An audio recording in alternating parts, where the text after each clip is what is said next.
Monsieur le sénateur, votre commission a documenté la manière dont l'État français a externalisé les décisions publiques vers McKinsey et d'autres grands cabinets. Avez-vous observé des schémas similaires dans d'autres pays européens? Non, nous nous étions intéressés uniquement au cas de la France, puisque les commissions d'enquête du Parlement n'ont évidemment de pouvoir d'enquête que sur la France. Toutefois, nous avons noté avec intérêt qu'au Canada, suite à nos travaux, et particulièrement, je crois, au Québec, il y avait eu des interrogations et des travaux sur l'intervention de la société McKinsey dans les politiques publiques du Québec. Ah bon, parce que les mêmes cabinets que votre commission a enquêté, EY, Capgemini, Roland Berger, on en fait rédiger le plan de relance de la Roumanie, le PNRR, financé par des fonds européens. Est-ce que cela vous surprend ou cela confirme-t-il exactement le mécanisme que vous avez découvert en France? Non, ça n'a rien de surprenant, dans la mesure où on avait déjà identifié que, notamment pour tout ce qui avait trait à la crise sanitaire, ces grands cabinets avaient prodigué sensiblement les mêmes conseils à peine actualisés à beaucoup d'États européens. Donc en fait, dans leur modèle économique, est important le fait de vendre plusieurs fois la même chose, en quelque sorte, à des clients pourtant différents. Lorsque les mêmes cabinets rédigeant les plans puis sont payés pour le mettre en œuvre, comment qualifieriez-vous cela d'après l'expérience de votre commission? Un conflit d'intérêts structurel ou simplement un marché fermé avec peu de grands acteurs? Je pense qu'il faut se poser la question, en effet, du conflit d'intérêts. Un conflit d'intérêts structurel ou simplement un marché fermé avec peu de grands acteurs? Je pense que c'est à la justice d'en décider, mais ça relève plus du conflit d'intérêts. Nous avions déjà, nous, dans la proposition de loi qui a suivi la commission d'enquête, posé un certain nombre d'éléments de déontologie pour éviter les conflits d'intérêts. En particulier, quand on constate qu'un cabinet qui a conseillé le pays sur la politique vaccinale peut aussi être le conseiller du laboratoire qui fabrique le vaccin. Donc nous avons souhaité qu'il puisse y avoir des précautions fortes en matière de déontologie et de déclaration préalable d'intérêt, tant des personnes qui interviennent que de leur cabinet, pour y voir clair dans ces situations. D'après votre enquête en France, pourriez-vous me donner un exemple concret avec des chiffres d'un contrat où un même cabinet a rédigé une politique publique puis a été payé pour la mettre en œuvre? Combien cela a-t-il coûté à l'État français dans un cas précis que vous avez documenté? Non, on n'a pas été confronté particulièrement dans nos recherches à la situation de la mise en œuvre d'un plan qui aurait été élaboré donc par la même structure. Notre sujet, c'était plutôt d'évaluer l'impact de ces conseils sur le choix des politiques publiques. Ce que nous avons fait en mettant d'abord en évidence que entre 2018 entre 2017 et 2021, les dépenses en matière de cabinet de conseil avaient doublé. C'était plus de 500 millions auparavant, 17-18, et c'est arrivé à plus d'1 milliard. Et encore, c'est nous qui avons dû consolider ces chiffres, car l'État français ne dispose pas de la consolidation de ses dépenses en matière de conseil. Avez-vous accès à des montants précis versés par l'État pour ce type de double implication, rédaction et mise en œuvre? Dans le rapport de votre commission, j'aimerais à mettre le chiffre français à côté du chiffre roumain directement dans mon reportage. Je comprends bien, mais nous n'avons pas ce genre d'exemple, puisque, encore une fois, nous n'en avons pas trouvé et ce n'était pas l'objet de notre recherche directement.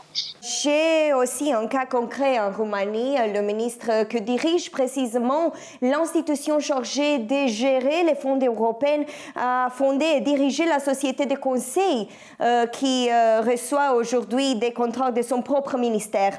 8 contrats, près de 20 millions de lei, dont 5 signés pendant son propre mandat.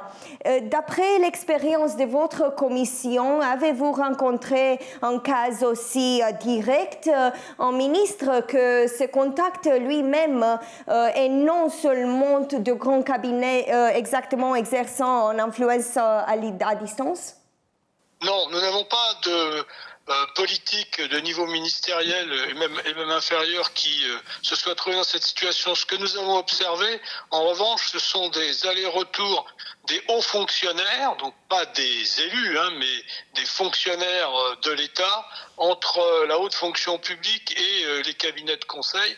Donc normalement, ces allers-retours doivent être validés par une autorité indépendante en France, qu'on appelle la Haute Autorité pour la transparence de la vie publique. Mais nous avons observé que son périmètre était probablement un peu restreint et que ses moyens ne lui permettaient peut-être pas d'avoir un suivi suffisant de ce genre de situation. Donc nous avons fait aussi des recommandations en ce sens. Mais le sujet en France n'est pas avec les politiques, il est avec la haute fonction publique, et c'est ce qu'on appelle en France du terme de pantouflage. La pantoufle étant une sorte de chausson, mais la pantoufle est aussi ce que rachetaient c'était le prix que devaient payer les étudiants de l'école polytechnique quand ils voulaient aller dans le privé, leur formation ayant été financée par le public, ils devaient donc racheter. Donc cette notion de pantouflage des hauts fonctionnaires est le sujet en France, et pour l'instant on n'a pas constaté de sujet avec des politiques et encore moins des ministres. La France aussi a une commission d'enquête parlementaire sur ce sujet. La Roumanie n'en a jamais eu. De votre point de vue, que risque un État qui n'enquête jamais sur ce mécanisme? Il risque d'avoir des dépenses importantes et pas forcément justifiées. Le contribuable payant deux fois, c'est notre sujet, notamment dans cette commission d'enquête. Le contribuable paye pour des hauts fonctionnaires qui normalement ont les moyens de mener à bien les évaluations et les enquêtes que l'on confie au cabinet de conseil. Donc payer deux fois d'une part, et d'autre part il y a un risque d'émission en quelque sorte de l'État devant ses responsabilités de choix d'orientation de politique publique en donnant les clés à des cabinets privés qui n'ont pas forcément les mêmes intérêts.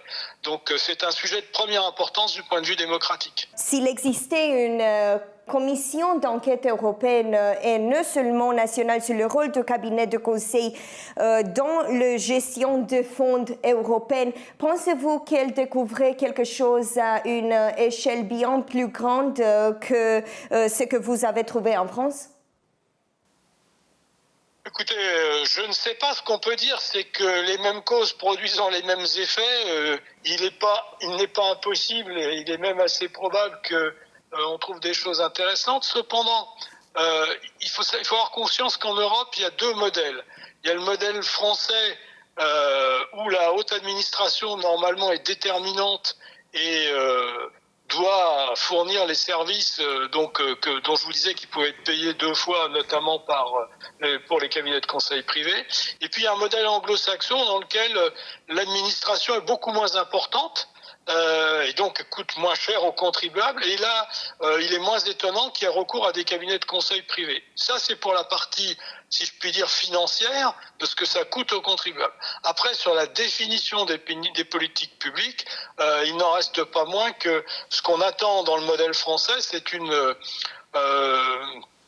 prévalence de l'intérêt général sur toute autre considération, et cette garantie, on l'a pas nécessairement en ayant recours à des cabinets de conseil privés.